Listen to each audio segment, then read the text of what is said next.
Ay, magandang gabi. Today is January 4. So, January 4.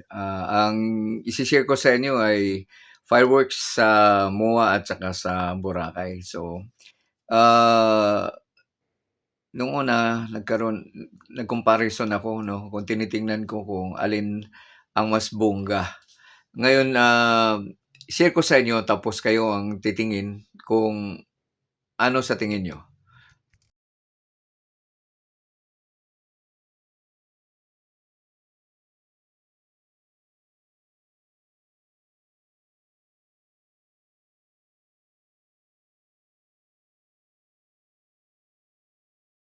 Okey, ito yung sa Mall of Asia. So, daming tao. Okay, fireworks. So, ni-record ko ito, mga straight na mga kulang-kulang 6 minutes ang tuloy-tuloy na ano nun sa countdown nila. Okay. Tapos, yan.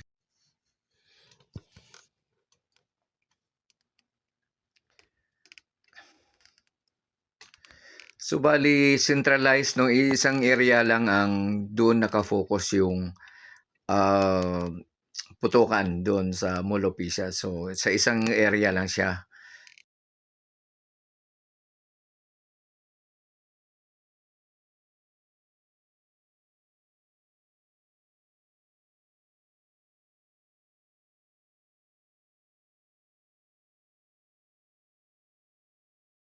Kitang-kita mo yung sigla ng iba-ibang kulay ng iba-ibang formation.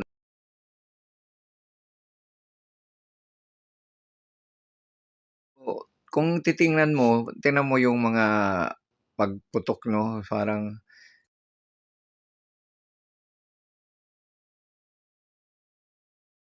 oo, para bang pare-pareho lang, eh, 'no? Parang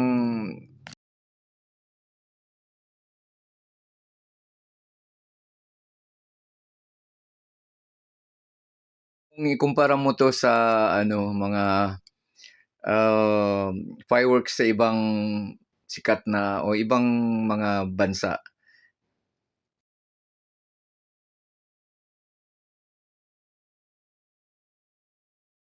Ah, kung tingnan mo parang yun at yun 'no, parang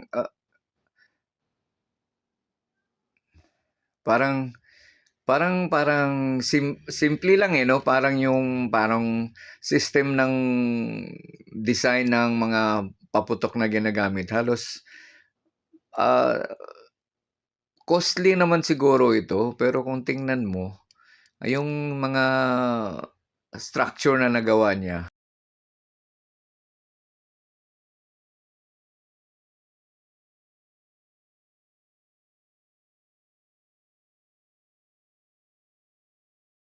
yun at yun pa rin 'di ba? Parang nagiging ewan ko, pero, kung titingnan mo parang simple lang siya, parang ganito lang din yung mga paputok kahit sa dito lang sa barangay. Parang ganyan ang mga design. So parang hindi ano, hindi ba parang yung sumasayaw ang ano, yung paputok niya. Parang simple lang, parang nabibili lang din pero ang sabi, ayan isa medyo maganda yon. Pero hindi siya masyadong makulay, 'di ba? Yung sabog na ganyan, hindi yung tulad ng ibang nakikita natin na pagsabog ng ganyan, sasabog pa ng ilang beses na sumabog, nag-form pa ng iba. Ito parang simple lang, 'di ba? Pero milyon daw ang ginastos nito. Ang pare-pareho lang, gano'n at ganyan lang. Parang, mahuhulaan mo na kung anong mga magawa.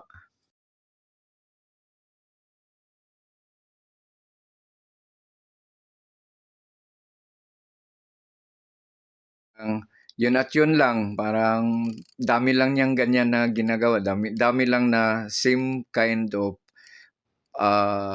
paputok ang pinapapaputok, 'di ba? Parang hindi hindi gaano ewan ko, pero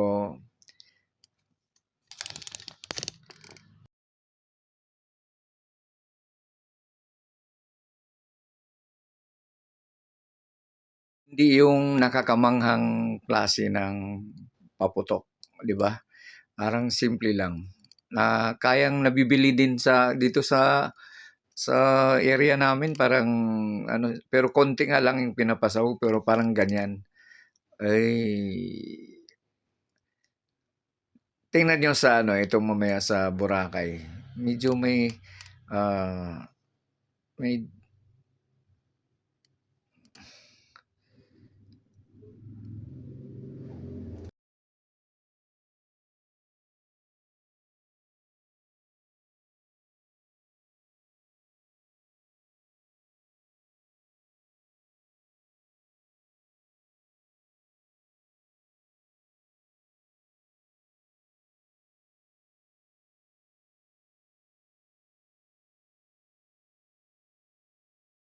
medyo okey-okey pa 'to na pagsabog may sabog uli, formation niya bago.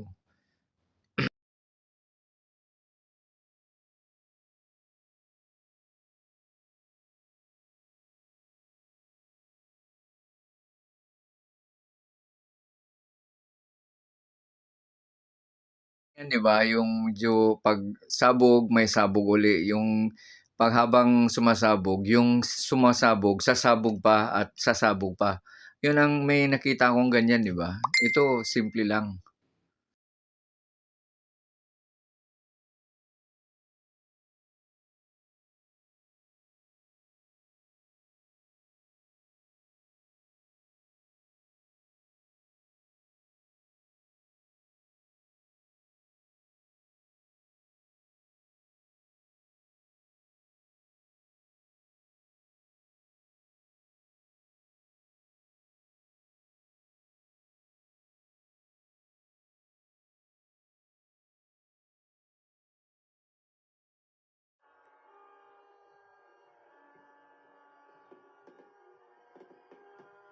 Kumpara natin dito sa fireworks ng Boracay. Okey, ito naman sa Boracay ito.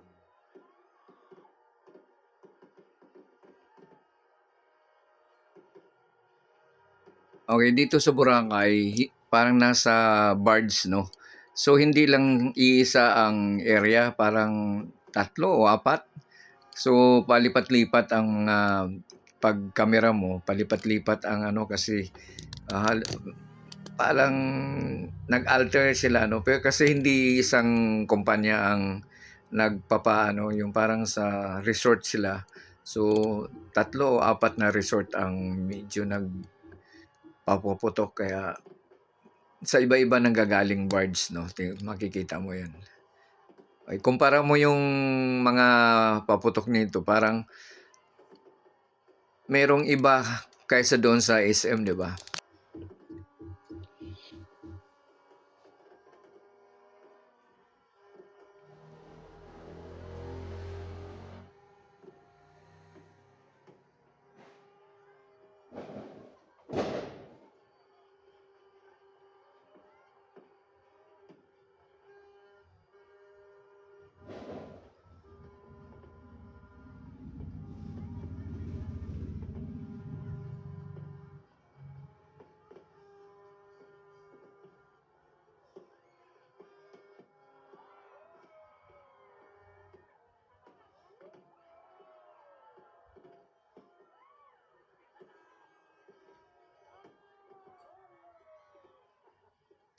Dito sa Boracay parang hindi gaano marami, pero yung design parang mas nakaka-amaze ang design na porma nitong ibang mga putok-paputok nito sa Boracay, tingnan mo.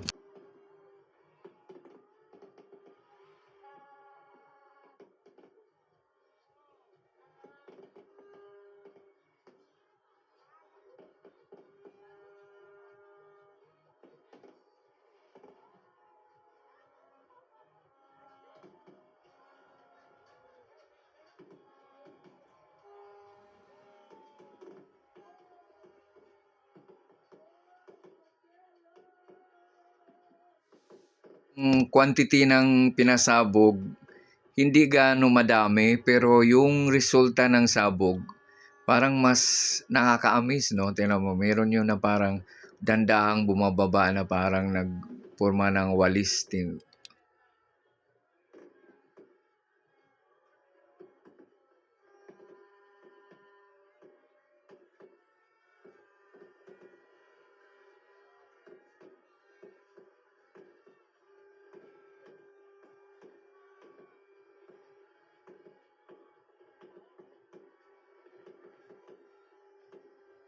'Yan, ang tagal ng putok ng ano siya, 'di ba? Parang ang tagal niyang nasa ere ang putok niya na ang tagal niyang nanatili siyang nagse-shine pa din. Hindi yung parang 'yan, tulad niyan, oh, ang ganda niya, 'di ba? Parang, magkaiba ang ano, eh, yung,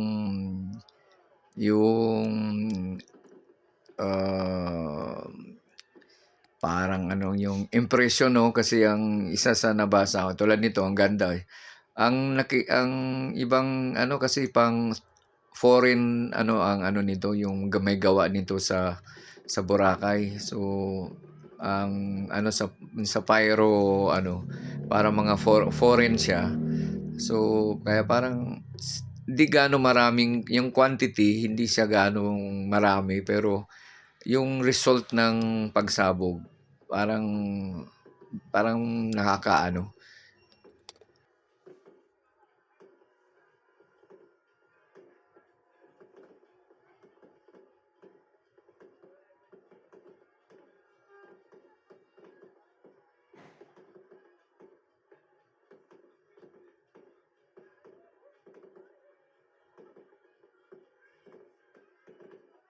'Yan na 'pag pumutok siya, siya pa rin yung nag-sustain ng putok ng iba pang bago mamatay, pumuputok pa siya yung isang structure nag-form pa ng another structure, kaya parang maganda tingnan.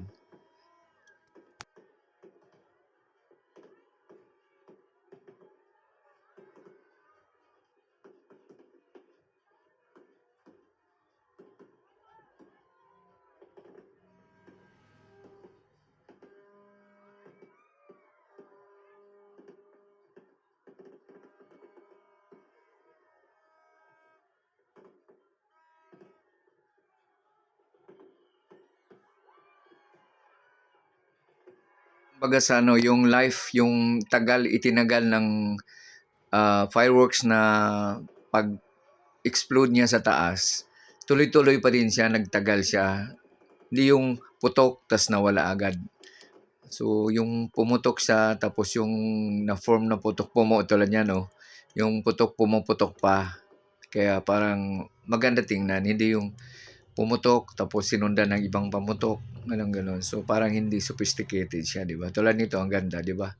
Parang ay 'yan, tulad niyan. Parang pagputok siya doon sa taas, sinusundan pa ng tulad nito, pumuputok siya tapos nag-form pa ng hindi yung parang sabog, wala na. Oh, tulad niyan, 'no, 'di ba? Parang nag-ano siya, pagputok niya, pumuputok pa, nagtatagal pa siya sa ere. 'Di ba 'yun yung parang naa-amaze ka sa klaseng paputok na 'yan, na hindi yung pagputok na wala na. Marami lang siyang pumutok, pare-pareho,